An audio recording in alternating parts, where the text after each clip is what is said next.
तो कल है 2 अप्रैल, वो तारीख जब अमेरिकी राष्ट्रपति डोनाल्ड ट्रंप का रेसिप्रोकल टैरिफ कई देशों की धड़कनें बढ़ा देगा। इसमें भारत भी है। ट्रंप ने इस दिन को लिबरेशन डे के तौर पर मनाने की बात कही है। ट्रंप का मानना है कि टैरिफ की मदद से अमेरिका का व्यापार घाटा कम किया जा सकता है, लेकिन सच्चाई ये भी है कि टैरिफ की वजह से अमेरिका में महंगाई भी बढ़ने की आशंकाएं हैं। आप जरा रिपोर्ट देखिए। ट्रंप के रेसिप्रोकल टैरिफ पर हम लगातार बातचीत तो कर रहे हैं, लेकिन कल वो दिन आने वाला है, इसलिए थोड़ा सा पहले एक रीकैप या प्री कैप जो आप समझें वो देख लीजिए। उसके बाद मैं लौट रहा हूं और डिटेल में करूंगा चर्चा जाने माने विशेषज्ञों के साथ।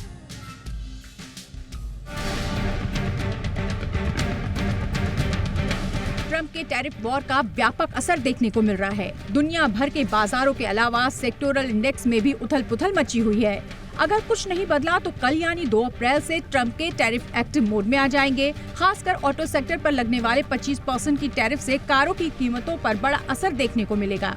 दरअसल अमेरिका सालाना करीब 80 लाख कारों का आयात करता है, जिसकी कुल लागत 250 अरब डॉलर के करीब है। ऐसे में ट्रंप के टैरिफ वॉर से अमेरिकी कार कंपनियों को जहां फलने फूलने का मौका मिलेगा, वहीं अमेरिका में आयात होने वाली कारें महंगी हो जाएंगी।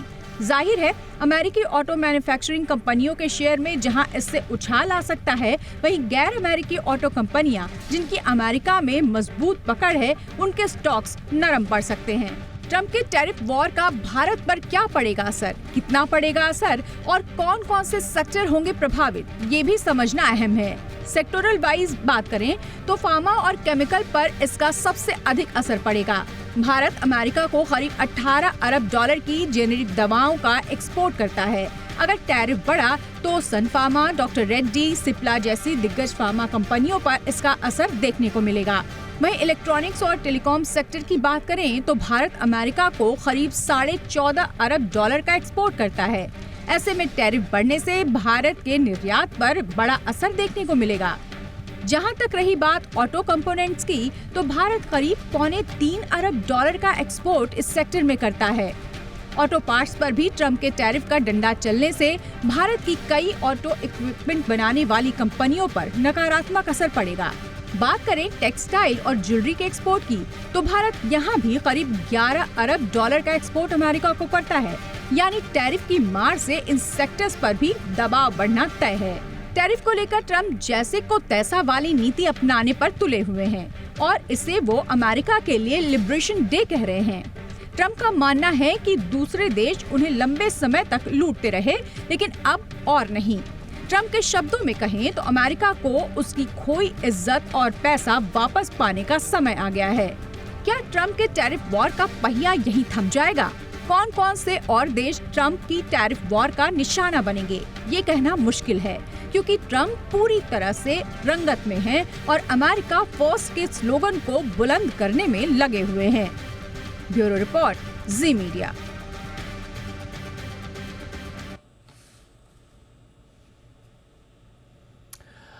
हमारे साथ बातचीत करने के लिए खास मेहमान जुड़ चुके हैं। अजय बग्गा सर का स्वागत करते हैं हम। जाने माने मार्केट एक्सपर्ट हैं आप। गुड इवनिंग सर, बहुत बहुत स्वागत है बग्गा सर आपका हमारे शो पे। अनुराग सिंह हमारे साथ यूएस से जुड़ रहे हैं, मैनेजिंग पार्टनर हैं एनसेट कैपिटल के। बहुत बहुत स्वागत है अनुराग सर आपका भी हमारे शो पे। बग्गा सर, क्या होने वाला है कल? स्वाभाविक रूप से आपने कहा था कि बहुत ज़्यादा अपेक्षाएं करना ठीक नहीं, लेकिन इस बीच कुछ बिटवीन द एनालिसिस आपका बदला हो या कुछ ऐसी बातें हुई हो कि जो आपके पूर्ववर्ती रुझान में कुछ तब्दीलियां लाई हो सर? नहीं, देखिए, एक बड़ा टैरिफ लगेगा सब कंट्रीज पे और फिर नेगोशिएशन शुरू हो जाएगा। तो ये संभावना ज्यादा है इसकी, बट ये आई थिंक कल ही तय होगा। और ये रियलिटी टीवी कर रहे हैं। अगर आपको लगाने हैं इस तरह से टैरिफ, तो एक ब्यूरोक्रेट भी इशू कर सकते हैं कम्युनिके कि भाई ये टैरिफ लग गए। ये पूरा रियलिटी टीवी होगा कि रोज गार्डन में, व्हाइट हाउस में पूरे ट्रंप के हिस्ट्रियोनिक्स के साथ इसका ऐलान होगा। तो वो कंट्री वाइड सब कंट्रीज पे एक टैरिफ लगेगा। दूसरा, सेक्टर वाइज ये भी हो सकता है कि फार्मा पे या सेमीकंडक्टर पे या किसी और क्षेत्र के ऊपर, किसी सेक्टर के ऊपर टैरिफ लगे। इसकी दोनों की गुंजाइश है दीपक जी। और भारत में हमें ये नहीं सोचना चाहिए कि कल ऐलान नहीं होगा, भारत पे टैरिफ नहीं लगेंगे, हमारे पे भी लगेंगे और साथ में बोलेंगे कि हम भारत के साथ नेगोशिएट कर रहे हैं। शायद कोई अवधि दी जाएगी, एक दो महीने का पोस्टपोनमेंट हो जाए भारत के लिए कि नेगोशिएशन जारी है भारत के साथ और उस टाइम के लिए हम ये सस्पेंड कर रहे हैं, ये हो सकता है।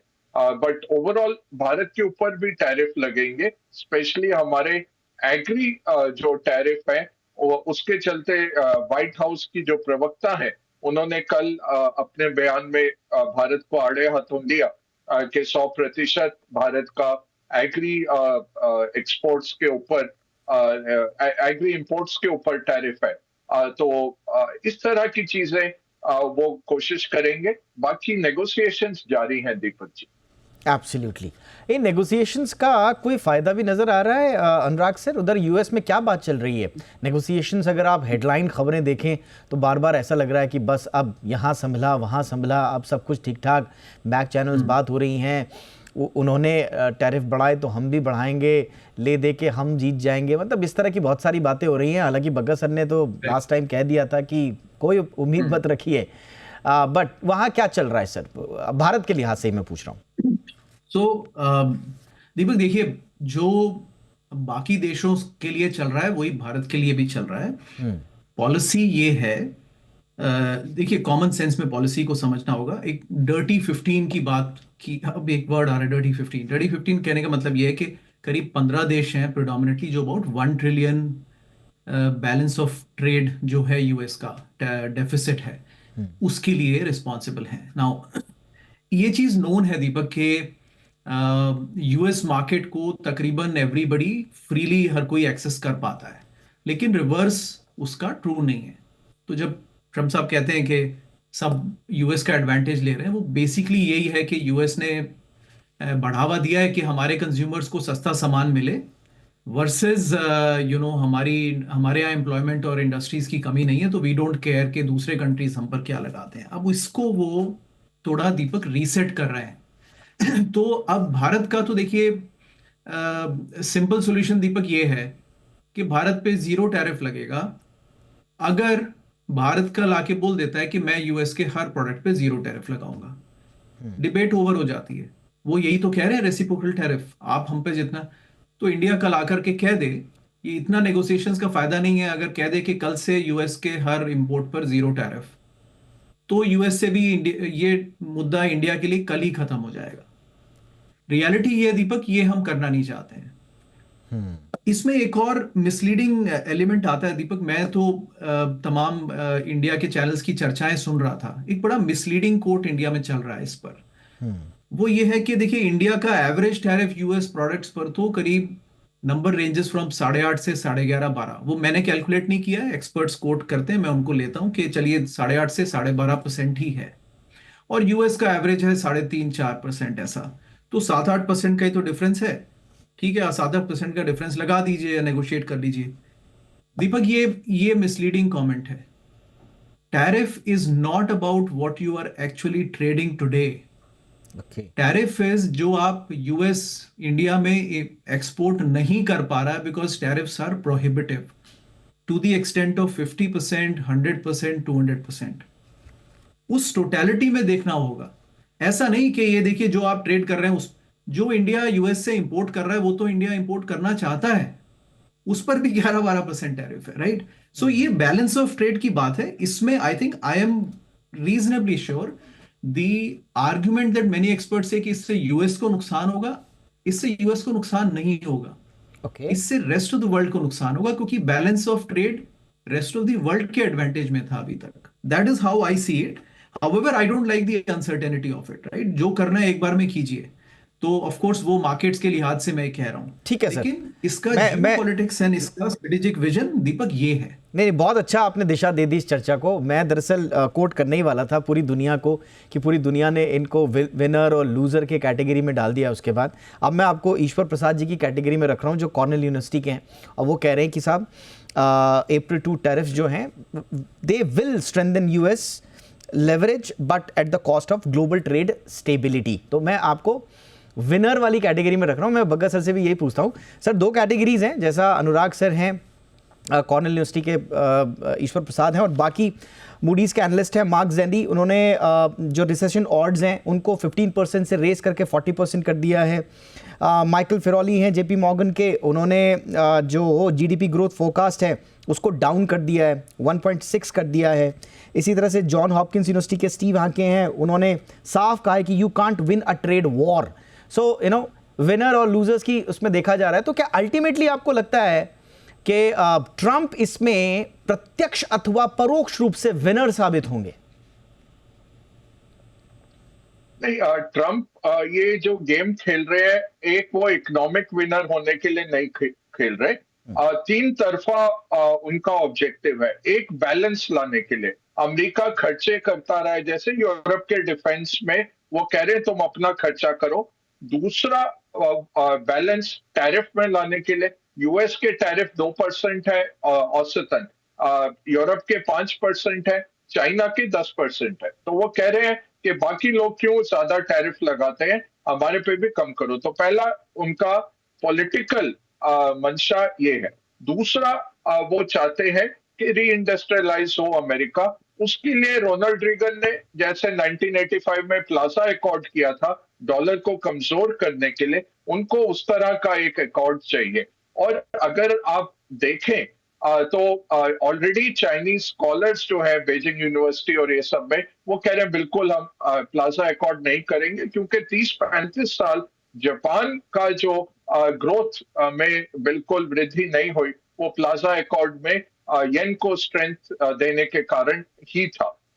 तो दूसरा है डॉलर को वीक करके री इंडस्ट्रियलाइज करना। और तीसरा है जियो स्ट्रेटेजिक ऑब्जेक्टिव जो है चाइना के अगेंस्ट के, चाइना को अपनी सप्लाई चेन से निकाली जाए। वो कहते हैं कि जो देश स्टील नहीं बनाता वो तो देश ही नहीं है।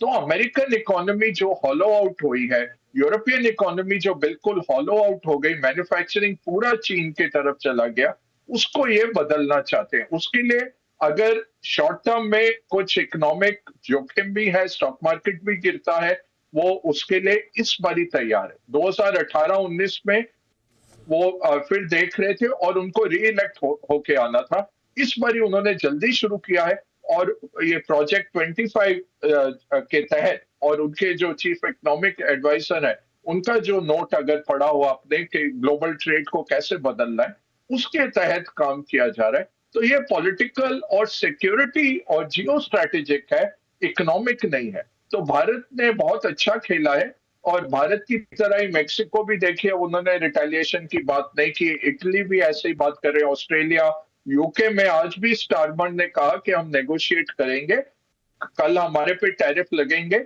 बट हमें हौसला है कि हम नेगोशिएट कर पाएंगे।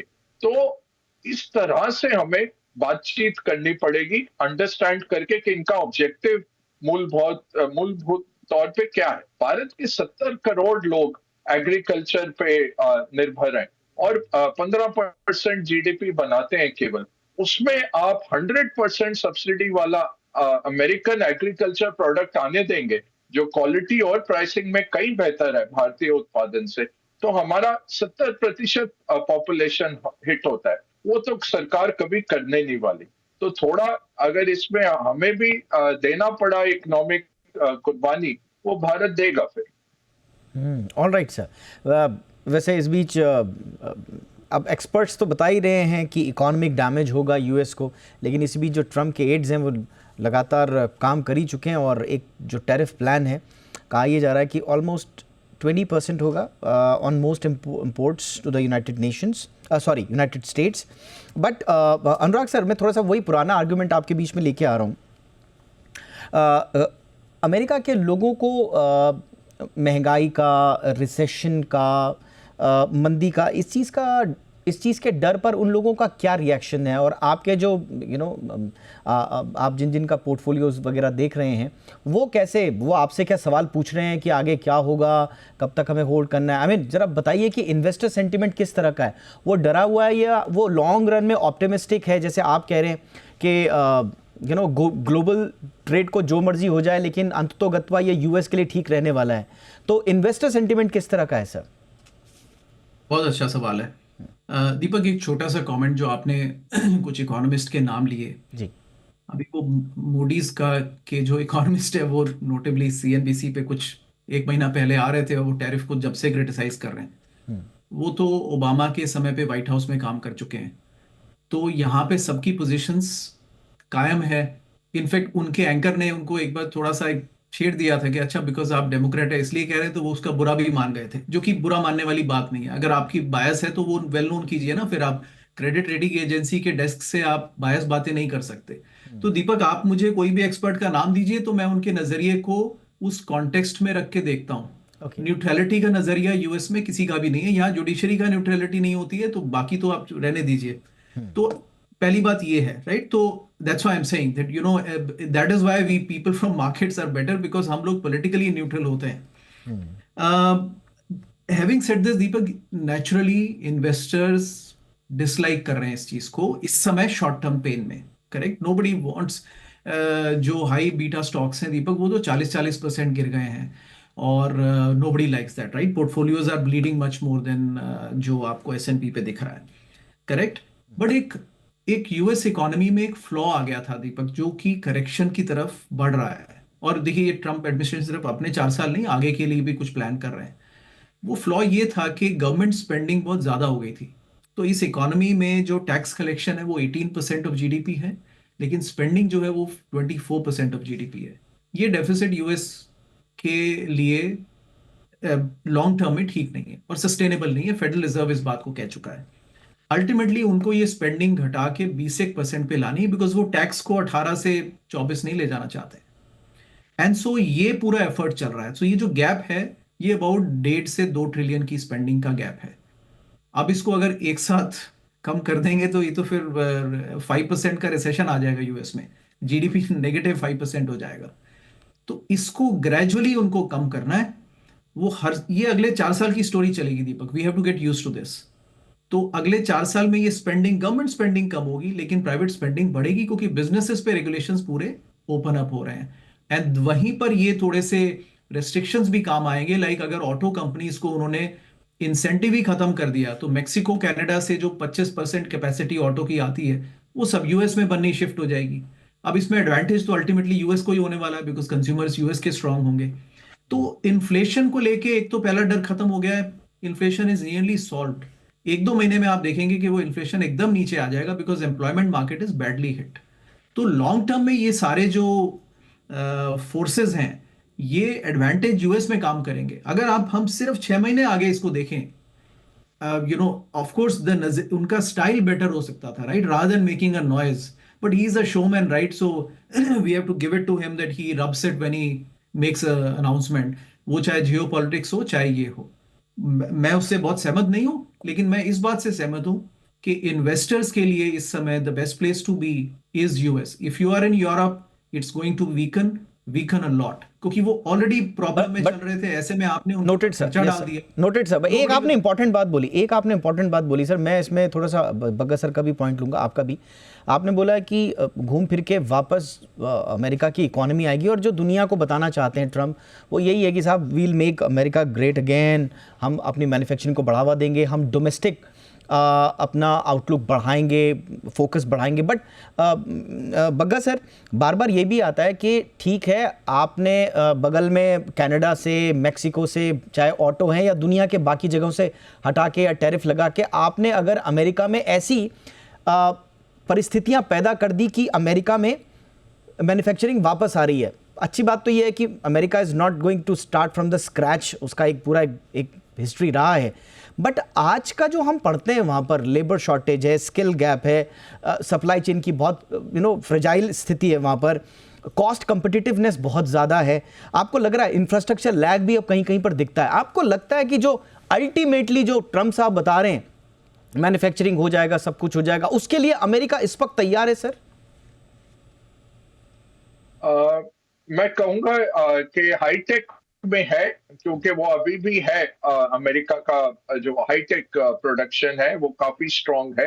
बट ये फिर से अब स्टील बनाना, एल्यूमिनियम बनाना, ये मुश्किल है। ये आप इसको फिर से करना मतलब आपको जबरदस्त सब्सिडीज देने पड़ेंगे और टाइम लगता है। गाड़ियां बनाना आप बना सकते हैं, बट 80 लाख नई गाड़ियां बनाना, 1.6 करोड़ गाड़ियां बिकती हैं अमेरिका में साल की, 80 लाख बाहर से आती हैं उसमें से। और बनती अमेरिका में जो यूरोपियन कंपनियां बना रहे हैं अमेरिकन फैक्ट्री में, उसका 60% पूरे विश्व में जाता है। तो आप टैरिफ लगाएंगे तो आपके ऊपर भी टैरिफ लगेगा। और जिन कंपनियों ने आप में निवेश किया, अब होंडा बोल रहे हैं 21 बिलियन और डालेगा, 5 बिलियन का प्लांट उन्होंने ऑलरेडी बना दिया। बट अगर अमेरिका में निर्मित गाड़ियों पे 25% टैरिफ आ गया दुनिया भर से, तो होंडा वहां से वो गाड़ियां, अमेरिका की बनी हुई गाड़ियां कहीं और निर्यात नहीं कर सकते। तो ये पेचीदा मामले हैं, इतना आसान नहीं है। मुझे लगता है कि ये जो बंदूक है ट्रंप के हाथ में, ये जियो स्ट्रेटेजिक बंदूक है। ये इकोनॉमिक नहीं देख रहे, ये देख रहे किससे क्या हम हासिल कर सकते हैं, बैलेंस कैसे ला सकते हैं। और चाइना का जो एक स्ट्रॉन्ग ग्रिप हो गया है दुनिया की मैन्युफैक्चरिंग में, उसको हम कैसे तोड़ सकते हैं। अगर आप देखें, दो चीजें कहूंगा। चाइना का जो ट्रेड बैलेंस है अमेरिका के साथ, 2019 के बाद वो बढ़ा नहीं है। बट कहां बढ़ा? चाइना का ट्रेड बैलेंस पूरे ग्लोबल साउथ के साथ $500 बिलियन का हो गया। उसका क्या मतलब है? आप ट्रांसशिपमेंट कर रहे हैं, वन चीज चाइना की चीज बन रही है, या इंटरमीडिएट चीज चाइना में बन के वियतनाम की फैक्ट्री में खत्म हो रही है चीज और स्टैंप लगाया जा रहा है, या फिर किसी और देश का स्टैंप लग रहा है।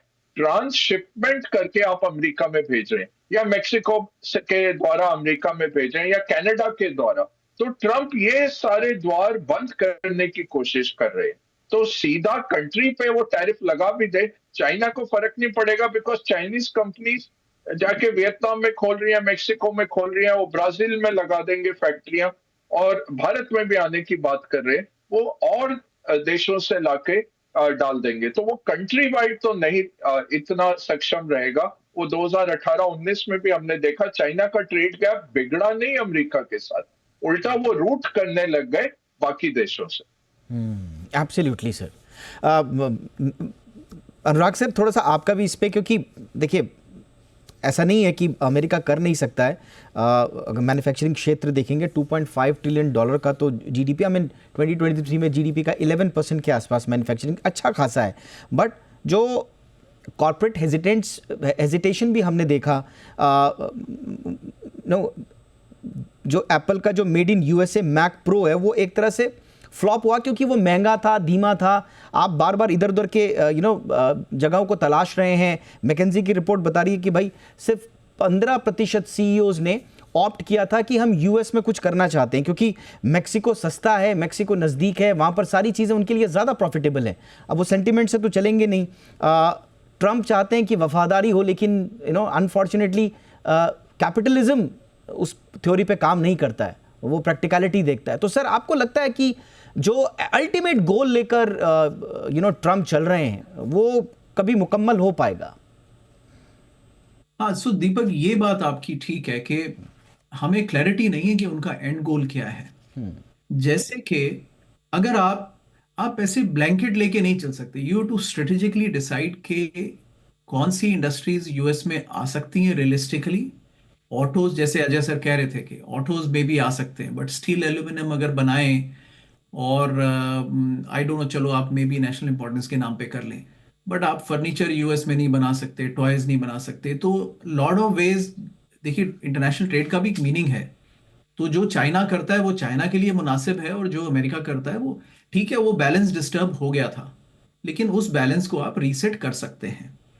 तो I think Deepak, I think ये प्रोडक्ट्स, क्या प्रोडक्ट स्ट्रेटेजिकली यूएस में चाहिए, आप उन्हीं पे फोकस रखें, और दूसरे प्रोडक्ट्स को आप एक्सटर्नल ट्रेड को बनाने दें, वो बिल्कुल मुनासिब है। लेकिन इस पर फिर दीपक, इसमें एक वो बैलेंस की बात जरूर आती है। जैसे इंडिया के साथ देखिए, इंडिया मैन्युफैक्चर वही कर रहा है जो यूएस को नहीं करना है, which is a fair thing. But that also doesn't mean कि इंडिया में कोई कंपनी आए तो इंडिया का हमेशा कंडीशन रहता है कि आप लोकल मैन्युफैक्चरिंग करेंगे, क्योंकि आप हमारे मार्केट को एक्सेस कर रहे हैं। तो यूएस को इसको कहने में क्या हर्ज है कि अगर आप हमारे मार्केट को एक्सेस कर रहे हैं तो आप फिर या तो लोकल मैन्युफैक्चरिंग कीजिए, नहीं तो आप टैरिफ दीजिए, which is not local manufacturing possible नहीं, और नहीं तो आप बैलेंस कर दीजिए। तो 40-45 बिलियन का ट्रेड बैलेंस है इंडिया यूएस का, मतलब इंडिया करीब 80-85 बिलियन गुड्स एक्सपोर्ट करता है और इंपोर्ट सिर्फ 45 बिलियन करता है यूएस से। वो 40 का बिलियन है, कोई और सामान यूएस से खरीद के बैलेंस कर दीजिए। तो ये नेगोशिएशन है दीपक, इसमें चाबी जो है वो कुछ जो रेसिपिएंट कंट्रीज है उनके हाथ में भी है।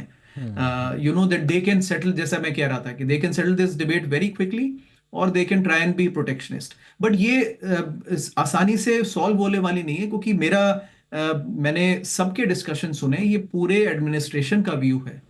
और अनलेस इकोनॉमी में बहुत ज्यादा कुछ बदलाव आता है, मार्केट्स नहीं, इकोनॉमी में, यूएस इकोनॉमी में, वो इस व्यू को चेंज करने वाले नहीं है। तो इसको सेटल करना पड़ेगा। ये बड़ा रीसेट है वर्ल्ड ऑर्डर का, पिछले 30-40 साल से जो चल रहा था, राइट, उसमें एक रीसेट है ये। तो इसको अडेप्ट करने में थोड़ा टाइम लगेगा Deepak, but ultimately countries will also have to find some balance. Absolutely, ये मेरा एब्सोल्युटली सर, बैलेंस ही ढूंढना पड़ेगा मुझे लगता है, क्योंकि कहा भी जाता है कि भाई यूएस के पास ठीक है, यू नो, मनी है आपके पास, पैसा है आपके पास, तकनीक है आपके पास, और अब तो टैरिफ का हथौड़ा भी है, लेकिन व्यावहारिक रूप से जिस दिशा में आप जाना चाहते हैं, दरअसल वो व्यावहारिक रूप से आप शायद उसके लिए तैयार नहीं हैं। अब वो कड़ी कहीं खोजनी पड़ेगी सबको। बट बहरहाल कुछ शॉर्ट टर्म में तो हम ये कह सकते हैं कि अपनी मन के मुताबिक काम करने के लिहाज से तो शायद ट्रंप कल विनर साबित हो जाएं, लेकिन किस कॉस्ट पर, जो हमने शुरुआत में कहा, वो किस कॉस्ट पर, वो ग्लोबल सप्लाई चेन में डिसरप्शन के कॉस्ट पर अगर वो विनर साबित होते हैं तो ये विन क्या वाकई में उनको अल्टीमेट विजेता बनाएगी, या फिर घूम फिर के ये विन उनके लिए आगे परेशानी खड़ी करेगी और उनके साथ साथ पूरी दुनिया के लिए। ये हम आगे देखेंगे। देखते हैं कल ट्रंप साहब का मूड क्या कहता है। Thank you so much Bagga sir, आपने वक्त निकाला। Anurag sir, thank you so much sir, आप दोनों के लिए।